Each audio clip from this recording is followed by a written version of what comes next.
Welcome to Math 470, Modern Algebra 2 at Christopher Newport. In today's screencast, we are going to continue talking about algebras, and we're going to turn our attention to types of non-associative algebras. In your day-to-day mathematics and in most of your algebra classes so far, what you have seen have always been associative structures. So at first, this may seem a little strange and unnatural, but as it turns out, non-associative algebras are incredibly important in mathematics. Okay, so far when we've been looking at algebras, we've seen a variety of examples of associative algebras, some more physical than others. We've looked at n by n matrices, we talked about the quaternions a little bit. In the first screencast on algebras, I mentioned the Cayley numbers or the octonions, which do happen to be a non-associative algebra. We will come back to those a little bit today. We've then gone on to look at the free associative algebra, namely the tensor algebra over a vector space. And then we've used that to construct a couple of other associative algebras. Namely, we looked at how to construct the Laurent polynomials and, more importantly, the exterior algebras, which give us nice properties about determinants. So now we're going to turn our attention, as mentioned, to non-associative algebras. But before we get too far into looking at examples and families of these things, there's one question we have to ask. Why would we do this? Okay, associativity is a very important part of a lot of algebra. So why would we drop this requirement? Okay, there are a few reasons. All right, to begin with, all the algebraic structures that we're looking at revolve around binary operations. Associativity is a ternary condition on a binary operation. It involves three elements when the binary operation is defined upon two. So what this means is it's a very strong requirement on something that's binary. And so most binary operations won't satisfy this. So in some sense, algebras and algebraic structures, more generally, are naturally non-associative. That's their natural state. That's where they start. Now, that being said, well, you could avoid them. The places that we want to do algebra, we want to be able to solve equations and things like that. Associativity is necessary for that. We're going to see where these arise a little bit naturally, where they come up not because mathematicians have gone out and said, oh, let's just create this thing and see what it does, but what we've been studying has forced them to come up. Now, you could, in essence, throw away all of associativity, okay? And you can do that. There's something called a free non-associative algebra, which is just very, very difficult to get your brain around. We don't want to do that. We don't want to throw away all associativity, okay? So when we were looking at the tensor algebra, we tried to remove as many relations as we could on the product. That's the binary part. If we did that with the non-associative algebra, it would be too chaotic to do anything with. All right, so what we're going to usually do is we're going to try and replace the associative identity with a sort of a weaker idea, usually an identity or identities that will allow us to work with collections of three or more objects, but it won't be the associative rule. So it won't be that this equality will hold. Okay, so we're going to have some standing assumptions. Some you will recognize from the very beginning of when we started talking about algebras. Just want to reiterate them. And some are new. Okay, we're going to be building all of these things over some field K.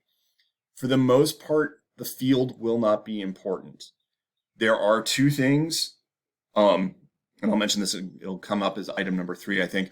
There are times when you want K to be algebraically closed. The other thing is that some of these algebras are really kind of strange if the characteristic of K is 2. It can be any other prime except 2. That's not to say they can't be used, they can't be studied in characteristic 2, but they're not as nice in characteristic 2. Okay, regardless of what that field is though, while we are working with a non-associative algebra, scalars will associate. Okay, so scalars will associate, they'll also be commutative, they'll be central. I can move scalars around wherever I want, however I want. That freedom we need. All right, and again, we may want to assume the field is algebraically closed from time to time. Many of these algebras are not naturally infinite dimensional. You can find infinite dimensional analogs to them. You can construct infinite dimensional ones. But we're going to basically tacitly assume that every algebra we're looking at is finite dimensional. All right, and just to reiterate again, we will assume that there's always a distributive law. If there isn't a distributive law, it's not really an algebra, and things can get very messy very quickly. Okay, so in this screencast, we're going to look at 3 families. The first family we'll look at are what are called Jordan algebras. And I'm basically going to show you the definition, show you one basic way to come up with a Jordan algebra, and then move on. Jordan algebras have a very rich structure and they're very interesting in their own right. But again, they're one of these more obscure ones that are a little hard to get your brain around at first. Then we'll talk about what are called alternative algebras. We'll spend a little bit of time on those. You've already actually seen an example of one. You just haven't realized it yet. And then we'll talk about Lie algebras. Note, this is pronounced Lie, not lie. Lie algebras are probably the most commonly studied and used non-associative algebra in mathematics. And they have a very rich history and a very interesting sort of structure theory to them. You can spend years studying Lie algebras and still learn more and more about them. I should know that's what I do. Okay, so we're going to need 2 tools when we're going to be talking about non-associative algebras. All right, so we're going to start with an algebra and we're going to define something called the commutator. The commutator is usually denoted in brackets, and it is simply the quantity xy minus yx. Another similar thing we use is sometimes called the associator. Its notation sometimes varies. I tend to use braces. Some people also use brackets.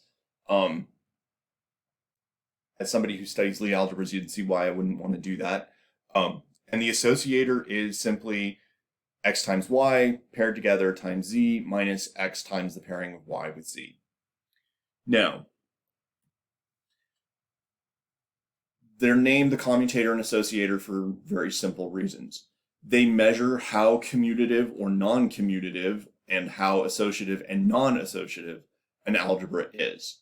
So an algebra will be commutative only if x times y is equal to y times x, or equivalently, this has to be 0 for all x and y. Similarly, it'll be associative if and only if this quantity is 0 for all x, y, and z. Now, I want to point out these are independent ideas. We are going to see algebras that are commutative but non-associative. We'll see ones that are non-commutative and non-associative. You've seen ones that are commutative and associative. You can have whichever one you want, and the reason should be reasonably clear. Again, commutators are binary. Associators are ternary. They have to be independent. One cannot imply the other and vice versa.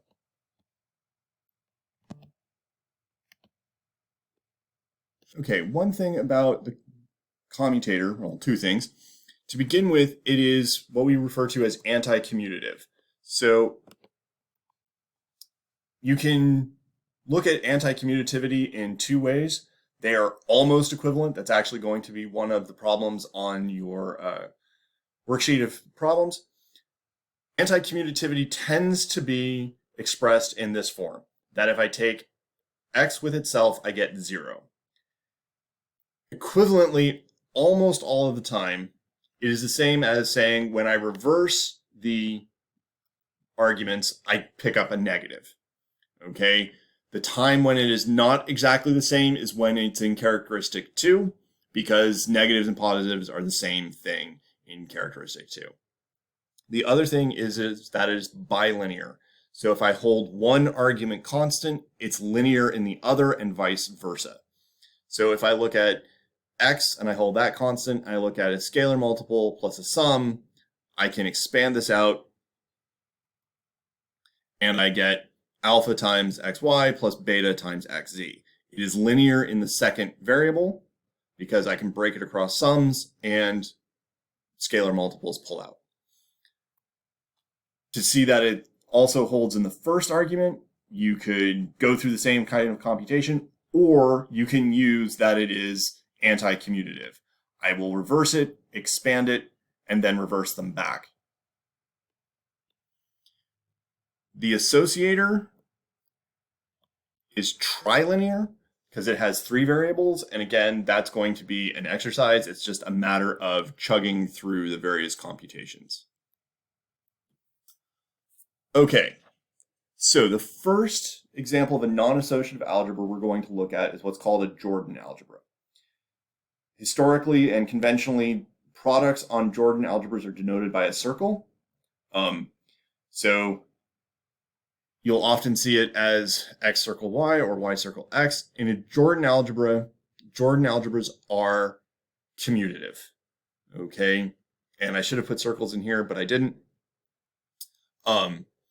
They are non-associative, but they have this relationship between 2 elements. If I look at xy against x times x versus x times y times x, I get the same thing. Now, this is a seemingly random identity to come up with. Why would we replace the associative law with this? Ask some physicists. These came out of quantum mechanics. And they are natural there, I guess. Jordan algebras, as I said, they have their own very rich theory, but again, it's kind of obscure. If you want to see an example of a Jordan algebra, you can construct a Jordan algebra from an associative algebra. So if I have an associative algebra with an associative product and I have a characteristic other than 2, I can define a circle product by this quantity, 1/2 xy plus yx. Now, it's symmetric in x and y, so it will be commutative, even if the associative algebra you started with is not. Okay, we need the characteristic 2 to be removed, so I have a 1/2. The reason that we like Jordan algebras, these are so-called power associative. Okay, I can unambiguously define what I mean by an nth power of an element, and it satisfies the basic exponential laws. Okay, Jordan algebras are very non-associative, but they are commutative. And that, my dear students, is all we are going to say about Jordan algebras. Okay, a much larger class of non-associative algebras are what are called alternative algebras. Before we can really look at what an alternative algebra is, we need a little bit of background. Okay, so if you have a multilinear map running from Vn to Vm, or anywhere, this could be a base field or anything like that, we call it alternating if whenever you have 2 variables in there, if they happen to take on the same value, you get 0. Okay, this is called alternating because it means if you reverse any 2, you will pick up a negative. So an example of this is the determinant map. All right, if you think of the determinant as a function on the columns or rows of a matrix, it doesn't matter. It will be multilinear. If you have 2 columns that are equal, then their determinant is 0. All right. Similarly, if you take 2 columns and you switch them in place, you induce a negative on the determinant. Okay. So the determinant is an example of an alternating multilinear map. It's in fact an n-linear map on the space of all columns. Okay, now, how is this useful to us? Okay, so an alternative algebra is an algebra that satisfies these two identities on the associator. So if I take x with y, I get 0. If I take y with x, I get 0 for all x and y in A. Okay, so to expand that out, it would look like this. Okay, now, if you look at these, they're sort of reverses of each other. I've got two elements the same and a singleton element, and the element is either the last in the associator or the first in the associator. That forces, it turns out, that xyx has to be 0 as well. So I can put that different element in the middle and it'll be 0 as well. So what does this mean? Well, it means that the associator, whenever two of the arguments are the same, I get 0. So thinking of the associator as a trilinear map, we get an alternating function, and hence this is why the algebra is called an alternative algebra, because it's got an alternating trilinear associator. This may seem a little strange to use. Why would you use that? And we'll see that in a moment. But alternative algebras have a very nice property about them. So you take A to be alternative, and I take 3 elements in there. All right. If I take sigma, any permutation of 3 objects, all right, and I reorder those 3 elements according to sigma in the associator, I can put them back into canonical order, x1, x2, x3. Now, every time I switch two things, I pick up a negative, it turns out. The number of times I have to pick it up, that's going to be the sign of the permutation sigma. So if I have triples that I need to worry about, I can move them around. I just have to track the number of negatives that I'm going to pick up along the way. Okay, so we are going to show this by showing that if I transpose 2 elements, I induce a negative. Okay, so if I take XYZ and I flip the first 2, it's the negative. If I flip the first and third, I induce a negative. If I flip the second and third, I induce a negative. We're going to show it in specifically the case where I'm going to flip Y and Z. But the derivation for this case works exactly the same. You just have to move a few things around. And once I can show that I can do it for transposing 2 elements, well, once I can do it for 2 elements, then I can do it for any transposition. Every permutation is a product of transpositions, hence I can do it for any permutation. Okay, so keep in mind, we have the alternating identities. We know that XYY is equal to YYX is equal to 0, both of those associators, and then likewise, I have both of these associators. Okay, so let's go through this. All right, well, I need something that involves Y and Z. By now, whenever you're dealing with something in an algebraic structure which has to involve things that you're not certain about, you know what to do. The first thing to look at is look at their products and look at their sums. I'm in a non-associative algebra. A product is not necessarily going to help me. So I'm going to look at the associator of X with whatever Y plus Z is twice. Now, this is an associator where the last 2 terms are the same. So that value is 0. Now I'm going to expand this using the trilinearity. I will expand in the third argument first, and then I will expand in the second argument. Now, I get this element up front, which is X associated with Y and Y. And I get this one, which is x associated with z and z. So those are both 0 because it's an alternative algebra. Okay, so that leaves me with xzy and xyz. Now notice the x's are the same and the y and the z's are transposed. But that total sum is 0. So if the total sum is 0, they have to be negatives of each other.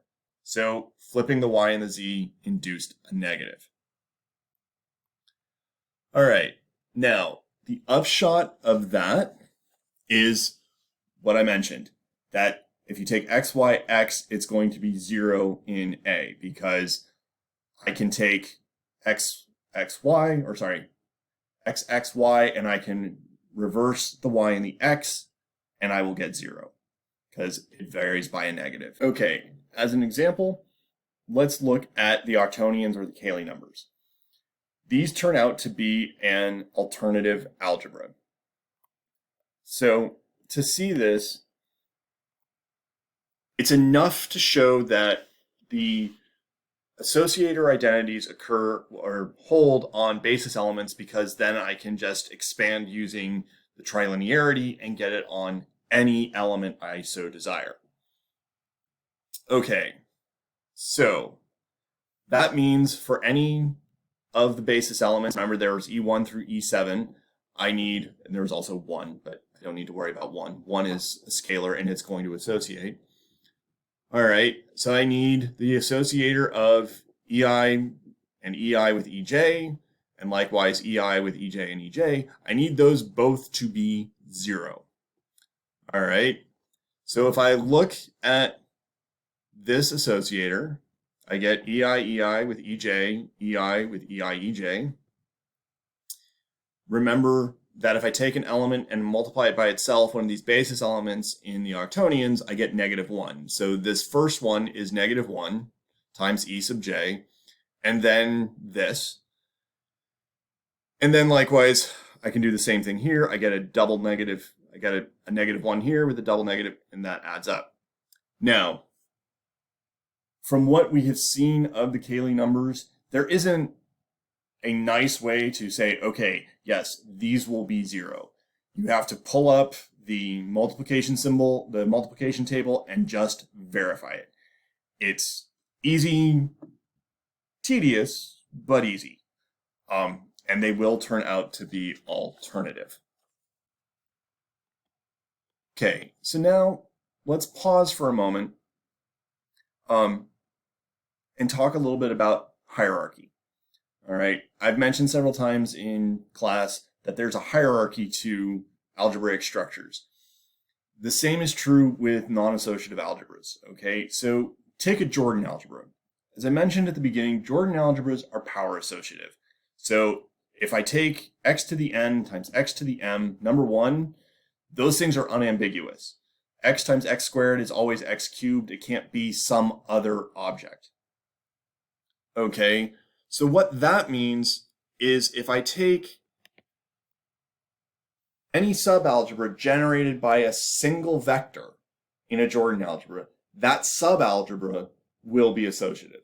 The whole thing isn't, but I can carve out one sort of these single generated parts that are. Okay. Alternative algebras. Okay, well, all 3 associators, when they have 2 elements, are 0. Okay, so xyy, xyx, and xxy, all of those are 0. So that means if I take any subalgebra generated by 2 elements, that's going to be associative. So again, I can carve out these associative parts to it, and it makes my life easier.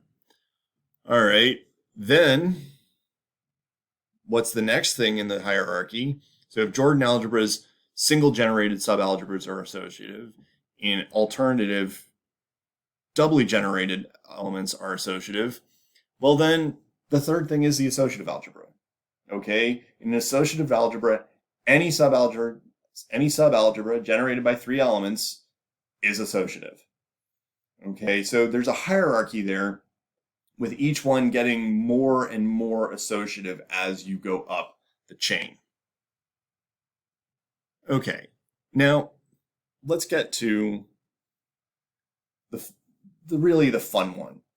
Okay, so there was a Swedish mathematician by the name of Sophus Lie who, in about the 1860s, started to look at some particular objects.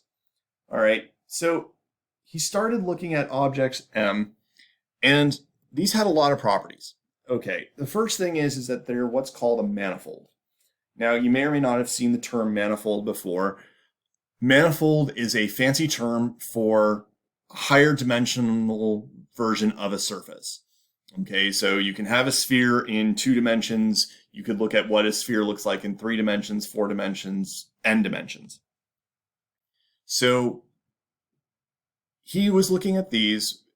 He wanted them to be what we call locally Euclidean, which is a fancy word for flat.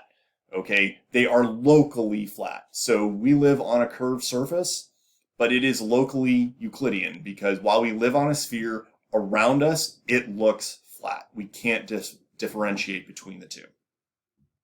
So manifolds have that same property. If you're sort of a bug on the surface, you can't tell that it's actually got curvature because the curvature is too sort of spread out for you to notice. Okay, now he wanted more than that. If you just look at manifolds from that perspective, they're these little, sort of these nice geometric objects. But he wanted more. He decided that he was going to look at ones that also had a binary operation that gave you a group. Okay, well, great. But here's the thing. This is calculus, okay?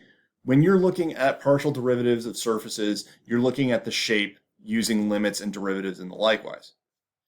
All right, this is algebra. So he wanted to make certain that the two things were coherent. All right, so he had the requirement that the group operation be, the fancy term is smooth. It has to be differentiable and it has to be infinitely differentiable. Okay? The other thing is that there's a map on any group. It's not quite a homomorphism, it's an anti-homomorphism. But if you take the mapping that sends x to its inverse, this also has to be nice from a calculus standpoint. It has to be infinitely differentiable. Okay. So he got interested in these things, and they are conveniently called after him. They are called Lie groups. All right, so a classic example of a Lie group are the n by n invertible matrices. Okay, this thing forms a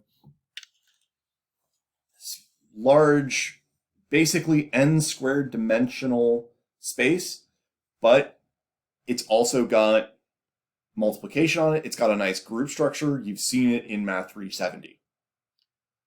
Okay, so these Lie groups tied together a fair bit of calculus, geometry, and algebra. Well, there's more to it though. It doesn't stop there.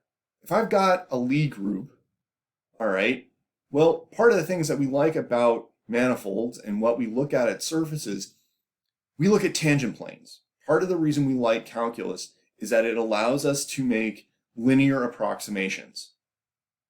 So, because it's a manifold, I'm going to get a tangent surface. It's higher dimensional, so it's going to be more than a plane. But I'm going to get this tangent object at every point. Okay, but my manifold isn't just a manifold. It isn't just a surface. It's also a group. It has algebraic structure. Okay, well, it turns out that the tangent inherits some of that algebraic structure as well. It is naturally noticed at the identity element of the group. So I take my surface and I take my tangent at the identity. Because multiplication is smooth, I can transfer that algebraic structure to any tangent plane I want. They'll all be isomorphic, but it's the tangent plane that I'm interested in. And so I'm going to look at the tangent plane at the identity. This is what's called a Lie algebra. Now, this construction, this motivation is all very sort of fancy, geometric, analytic. It's got all things going into it. But the great thing about it, and what we like doing with algebra, we can distill it down to an axiomatic structure. And it's actually reasonably easy to do. Okay, so what do? We say that a Lie algebra, it's going to be a vector space over a field K, and it's equipped with this product. And the product in Lie algebras is always denoted with brackets. You will hear the term Lie bracket or simply bracket. If somebody talks about a bracket product, it is almost certainly a Lie algebra. Okay, so we require that it be bilinear. All right, what does bilinear look like? Go back in the slides and look at the commutator. Okay, it is anti-commutative. Well, that means that if I take x with x, I get 0. Also true of the commutator. There's a reason for that. But then we get to the associative part. It's non-associative, and we replace the associative law with what's called the Jacobi identity. This long statement here. Notice this would be what I would get if I multiplied 3 distinct objects together. All right, I multiply y by z first, and then I multiply by x. Or more to the point, I bracket by it. If I could just reassociate the brackets, it would be an associative product. It's not. Okay?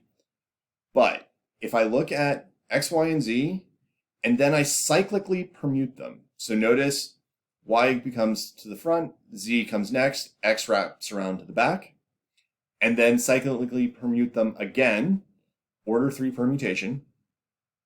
If I add those 3 things together, I get 0. This is Jacobi identity. Okay, so now let's look at a very canonical way of making a Lie algebra. Okay, so I've already mentioned this a couple of times in the last slide. There's a reason that we use brackets for the Lie bracket and for the commutator. Okay, so I can take an associative algebra and I can make a Lie algebra on it, much like I suggested with a Jordan algebra. We take the same vector space and I define a bracket on there to be the commutator. Okay, if I do that, it will be a Lie algebra. Now, this is almost true in reverse as well. Almost all Lie algebras, will not really. You can recover most Lie algebras as a subalgebra of an associative algebra with this bracket. It is a non-trivial fact to show that. Now, how do you prove this? Well, we need bilinearity. Already pointed out, commutative or commutators satisfy bilinearity. We need anti-commutativity. Already showed that. The Jacobi identity. We need to show that the commutator satisfies the Jacobi identity. Well, quote, a very famous mathematician, he once said that every math student should prove this fact once and only once in their life. It is not a hard thing to do. It is just a long computation. You just have to crank through the thing.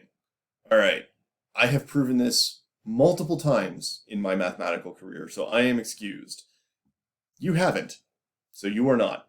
So again, that's going to be one of the problems on the next set of proofs and problems for the final exam. Okay, so let's look at some classical examples of Lie algebras. The first thing you're going to notice is a lot of them are denoted like so. This is what's called Gothic script or math fractor. Again, it's one of these things that historically has happened. Lie algebras tend to be denoted in that script, so you know when you're dealing with a Lie algebra versus something else. Okay, so if I take n by n matrices, we've seen that those form a associative algebra. I could put a bracket on it like I just discussed. This gives you a Lie algebra. It is called the general linear Lie algebra, GLNR. Okay, or K in this case. Okay, so that's the first example. All right, then there's what's called the special linear Lie algebra, SLNK. All right, this is those matrices A in GLNK whose trace is 0. Now, these notations should look similar. You've seen capital GLNR and capital SLNR. You've seen the group of invertible matrices and the subgroup of determinant 1 matrices. All right. Well, there's a reason why these are denoted very similarly, though in lowercase. GLNR, that's a Lie group. Every Lie group, the Lie algebras are the tangent planes. This is the tangent plane to the identity in GLNK.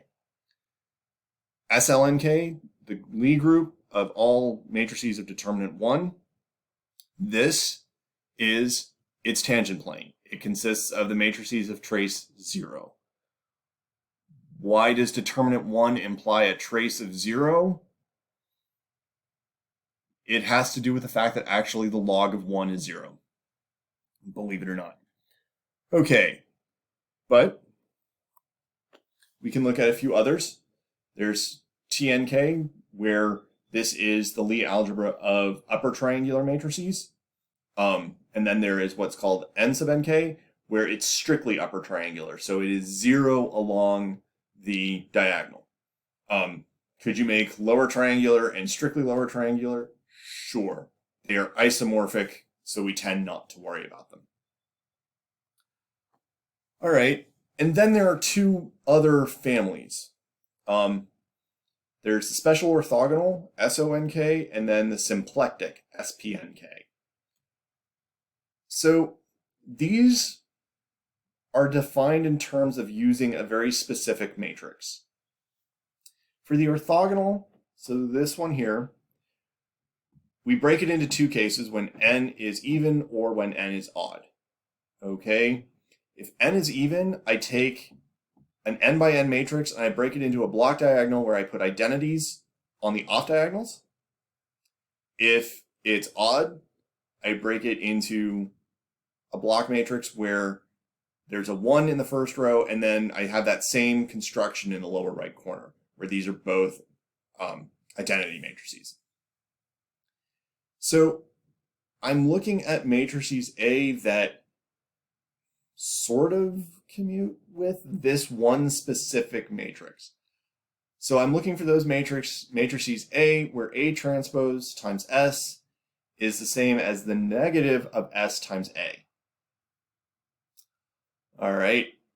And then for the symplectic, I look at matrices that have that same property, except now I require that this lower block have a negative identity rather than an identity. It turns out that GLN, SLN, these SONs, and these SPNs, these are very, very important classical Lie algebras. Almost all Lie algebras can be built up from using these ones and throwing in a few upper triangulars. Not all of them. There are some exceptional ones out there, but most of them fall into these families and are constructible from these. These sort of form, if you will, the equivalent of primes for Lie algebras. These are my irreducible versions.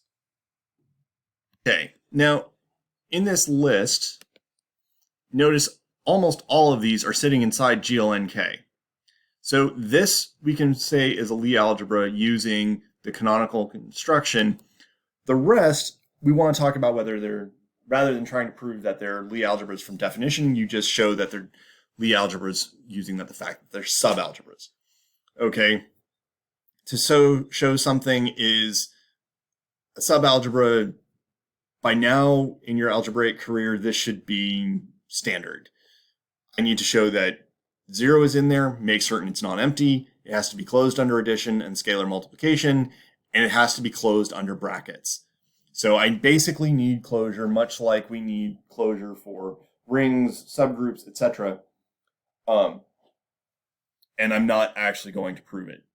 But we further identify what's called an ideal, and the ideal property mimics what we see for rings. If I take something from the algebra and something from the ideal, if I take their bracket, it belongs to the ideal. Okay, so let's look at this. So the special linear Lie algebra, SLNK, consists of all matrices whose trace is 0. So the sum of the diagonal entries is 0. All right, we're going to prove that this forms a Lie algebra by showing that it's a subalgebra of GLNK. Okay, to do this, we need a little identity first, namely that if I have n by n matrices, the trace of A times B is equal to the trace of B times A. Clearly, AB and BA are not equal, but the sum of their diagonals is. Okay, to show this, just a matter of investigating what we know about traces. Okay, so the trace of A times B, it's the sum of the diagonal elements. All right, so I'm going to take the diagonals of AB, the II entries. To get the II entry of A times B, I go across the ith row and down the ith column. So across on A, down on B. Well, A times B is not equal to B times A, but this quantity in here, that's just a product of two numbers. So this summand will commute, and so I'm going to commute them. I get BKI times AIK, and I'm going to reverse the order of the sum. So this is now going across the rows of B and down the columns of A, but this will give me the kth entry of B times A, and I am summing those from k equals 1 to n. So this is the sum of the diagonal entries of B times A. This is the sum of the diagonal entries of A times B. Hence, those are both the trace, and they are both equal. So with this established, it's not hard to show that SLNK forms a Lie subalgebra. All right, so in particular, if I'm looking at the trace of a sum of matrices, then the sum of the diagonals of A plus B is the sum of the diagonals of A plus the sum of the diagonals of B. And if they're both in SLNK, those are both 0, and 0 plus 0 is 0. All right, if I likewise look at a scalar multiple of a matrix, again, the sum of the diagonal entries is a scalar multiple times the sum of the diagonals, which is alpha times 0, which is 0. I need to show that the 0 matrix is in here. I'm pretty certain that the sum of n zeros is 0. I'm not even going to bother to write that down. So the work is going to be in the trace of the bracket. Now, that's where the lemma comes in. The trace of A times B, the trace of the bracket of A and B is the trace of AB minus BA. That's the trace of AB minus the trace of BA, and we've shown that those are 0. Hence, it's 0. These are not 0. These are equal, hence their difference is 0. Now, that last one, I never used that trace A and trace B were 0. Okay, so two things to note. If A had trace 0 and B didn't, then the trace of this whole thing is still 0. Okay, so that means that SLNK is an ideal. It actually means something stronger. A and B, neither one of them could have trace 0. But their bracket does. So whenever I take the bracket of any two matrices, doesn't matter where they live, they will always land in SLNK. Okay. So now let's look at the orthogonal and the symplectic. All right, so those were defined by how they interacted with a very specific matrix. Okay, so I had a matrix S, it took on various forms, and I was looking at those matrices such that A transpose S was equal to negative S times A. Turns out S is not important. I just need it. We were interested in cases where S has a very nice form. Those come out of what are called Gram matrices for bilinear forms. For those of you who have taken Math 375 and seen Gram-Schmidt orthogonalization, they're related to that. So, but it turns out that if S is any n times n matrix, and I look at those matrices A that satisfy this identity, I'm going to get a Lie algebra. So to see this, all right, well, go through. Again, if A is 0, clearly it's going to work. So let's take A and B that satisfy this condition. Okay, and again, it's just closure. So if I take A plus B and I take their transpose, multiply that by S, well, A plus B transpose, that's A transpose plus B transpose, multiply that by S, I distribute that out, then I substitute in using this identity, and then factor it out, and I get negative S times A plus B. So A plus B transpose times S is negative S times A plus B. All right. And if I look at a scalar multiple, again, I'm going to use the fact that in an algebra, scalars can be moved freely through products, even if they're non-associative. All right, so I have alpha A transpose times S. Well, alpha doesn't change the transpose. It's just alpha A transpose times S. So A transpose S, that's negative SA. And again, alpha can move through matrices. So this is negative S times alpha A. And I get the condition. Now we got to work with AB in the bracket. All right, so before I get into that, let's look at the transpose of the bracket of A and B. All right, so again, A bracket B transpose, well, A bracket B is AB minus BA, that's being transposed. I've got a sum of matrices, so I can transpose them each individually. And as you saw in some homework, if I have AB transpose, that's B transpose A transpose. And likewise, if I have BA transpose, that's A transpose B transpose. They flip the order of the product. But this is a bracket. This is the bracket of B transpose with A transpose. Or equivalently, I could reverse the order, and it's the negative of A transpose with B transpose.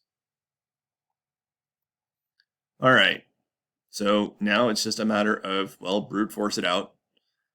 All right, so AB transpose times S, I expand that as B transpose A transpose S minus A transpose B transpose S. I can push S through A transpose, that gets me negative SA. I can push S through B transpose, that gets me negative SB. All right, and then I'm going to push negative S through B transpose. All right, well, that's going to give me positive B. And likewise, this is going to give me positive A. And so I get S times BA minus S times AB, which is negative AB minus BA times S. But that's the negative of the bracket of AB. So AB bracket transpose is negative ABS. It is closed under brackets. Okay. So that gives us a bunch of examples of Lie algebras. Now, Lie algebras are an algebraic structure. Some of the things that we have seen with other algebraic structures come along for the ride. They are exactly the same. All right. So we've had homomorphisms of groups. We've had homomorphisms of rings. We've had homomorphisms of fields, of algebra. So there's a homomorphism of Lie algebras. And it's exactly what you expect it to be. It's going to be a linear map. So phi of x plus y is phi of x plus phi of y. Phi of alpha x is alpha phi of x. So it preserves addition, it preserves scalar multiplication, and it's supposed to be a homomorphism. So it's going to preserve brackets. So if I take phi of x bracket y, that's the same as the bracket of phi of x with phi of y. This is exactly like a ring homomorphism. It's just that the product is a bracket instead of a nice associative product. All right. What should not come as a surprise, I mentioned ideals earlier. The kernel of a Lie algebra homomorphism is an ideal. That's part of what an ideal should be. All right. This is going to be one of the problems that I am going to give you to work out. And again, it's reasonably straightforward. It follows for the exact same reason why the kernel of a group homomorphism is normal and why the kernel of a ring homomorphism is an ideal. It's the exact same kind of thing. All right. Well, if I have a homomorphism and I have an ideal, I get my isomorphism theorems. Okay. So if I've got a surjective homomorphism, then the image is isomorphic to the domain modulo the kernel. There's nothing new there. I could go through, talk about cosets. It's all the same. Okay, the fact that the product is not associative has nothing to do with it. Now, homomorphisms are a universal idea in lots of algebra. Lie algebras, on the other hand, admit another type of structure that isn't quite as common. All right, so we have objects called derivations. So again, it's a linear map from a Lie algebra to itself. All right, so again, it behaves nicely with respect to sums. It behaves nicely with respect to multiples by constants. But then it satisfies what we call the Leibniz rule. The Leibniz rule says that delta of the bracket x with y is the same as delta of x bracketed with y plus x times or bracketed with delta of y. This should remind you of the product rule. If I am differentiating f times g, it's the derivative of f times g plus f times the derivative of g. Hence the name derivation. So, derivations play a very important role in the theory of Lie algebras. Now, there's a very specific one that we like. All right. So, we start with an element x in L. We define what's called the adjoint. The adjoint of x, it's going to be a mapping. The adjoint of x applied to y is simply x bracket with y. So this is a function, and the way I evaluate this function is I take any element and I bracket it with x. If you remember Cayley's theorem in group theory, you use a very similar idea to show that every group is isomorphic to a group of permutations. You use left multiplication or right multiplication, depending on what book you read, and you show that this induces an isomorphism. This is a similar kind of idea. We're just taking the left bracket with x. We could take the right bracket with x. It would just induce a negative. It doesn't make any difference. Oddly enough, though, this one will not give an isomorphism. And because of that, it's actually far more useful. But the reason we like derivations, and in particular why we like the adjoint derivations, well, exactly that. Adjoints are derivations. Now, to see this, linearity is going to follow from the bilinearity of the bracket. What we really need to check is the Leibniz rule. Now, the Leibniz rule is going to be a direct application of the Jacobi identity. So far, we haven't really used that. This is where it comes in. Okay, so I am going to take the adjoint of x and I'm going to apply it to the bracket of y and z. Okay, so I am going to take x and I am going to bracket it with the bracket of y and z. So I have this term. Now, this is where the Jacobi identity gets used considerably in Lie algebras. I can't just move brackets around, but I can replace this bracket by the negation of these two. All right, because x bracketed with y bracket z is going to be, push those to the other side, equal to their negations. So I do that. All right. Now I've got negative y and then z bracket x, and then I have z bracketed xy. Now notice this here. This is the adjoint of x applied to y. All right. This is almost the adjoint of x applied to z. It's in the wrong order. So we need to straighten it out. Okay. So I'm going to reverse x and z. But the bracket is anti-commutative, so when I reverse the order, I pick up a negative. So that cancels this negative, and I have y bracketed with x bracket z. All right. I want x bracketed with y in the first coordinate. So again, I'm going to reverse x bracket y with z, and there should be a comma there that's missing. Sorry. All right, and when I do that, again, I induce a negative, and I get this. All right, so this is adjoint x of z. This is adjoint x of y. I'm going to reverse them in the sum, just to make it match the form. So now I've got adjoint x applied to y, bracketed with z, and then y bracketed with x, adjoint x applied to z. So I got it. That's my Leibniz rule. All right, this is my derivation applied to the first, bracketed with the second, plus y with my derivation applied to my second.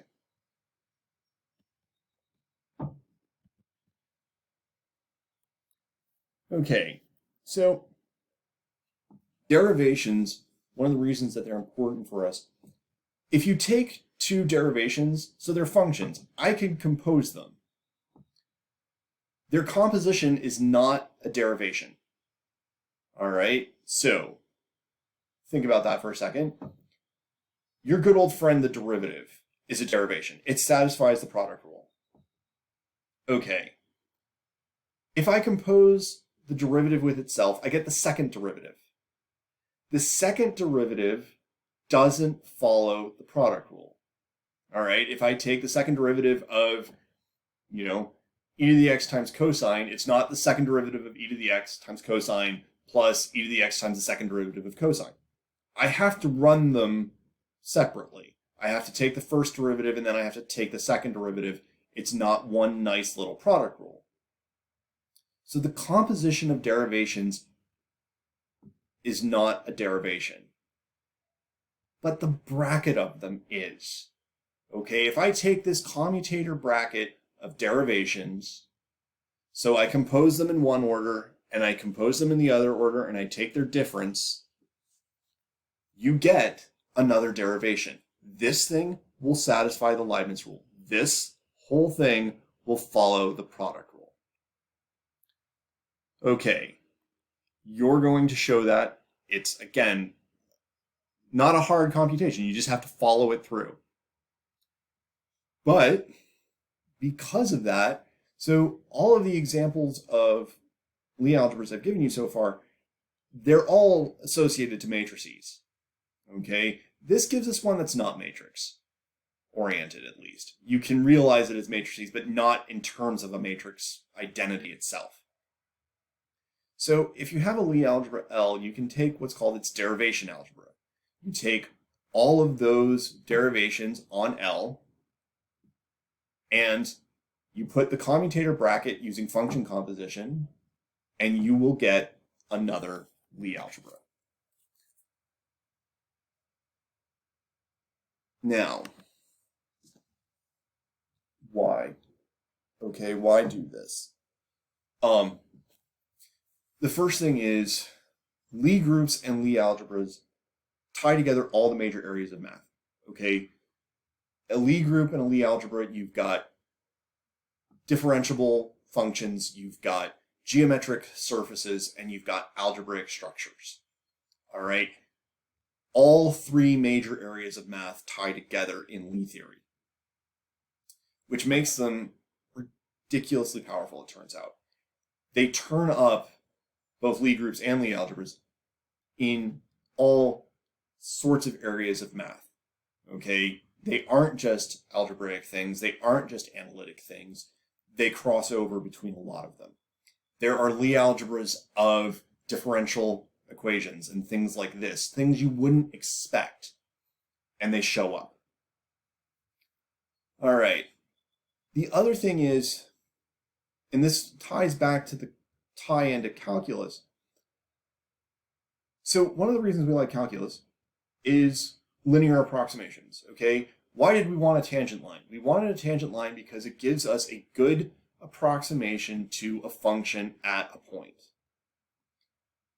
Lie algebras will approximate very complicated surfaces at a point. So if I need to run a computation in a very convoluted surface that happens to be a Lie group, I can approximate it using its Lie algebra. Lie algebras are flat. They're linear. Okay? I don't have to worry about curvature in them. Sure, the product's non-associative. You can get around that. Okay, the other thing is about Lie algebras, despite the fact that they are non-associative, there are large tie-ins between them and associative structures. Okay? I know I glossed over the idea of homomorphisms and ideals and the first isomorphism theorem and so forth, but those are all there. Okay, once I've got just a rudimentary structure, we start to see similarities between things that seem algebraically very disparate. Something that's non-associative and something that's associative should be worlds apart, but they're not. Okay, a lot of the same ideas generalize from one to the next. Okay, so that is a lot, and I'm going to cut it off here. I haven't decided if there's going to be one more screencast or not.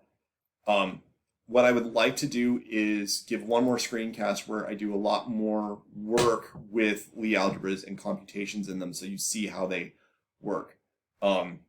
That may require a little too much getting into the weeds of bases and brackets and things like that. We'll see. But you are going to have questions involving Lie algebras in the final exam packet that I'm going to post soon. And if you're sitting there stunned thinking, my God, how am I ever going to do this? Keep in mind what I just said about this. These things are very similar to things you've already seen. It's just a matter of sort of changing your perspective just a little, and you'll see that they are very, very alike. All right, so as promised, I will cut it off there. And as always, if you've got questions about any of this, please feel free to contact me and I will go over it with you in gory detail.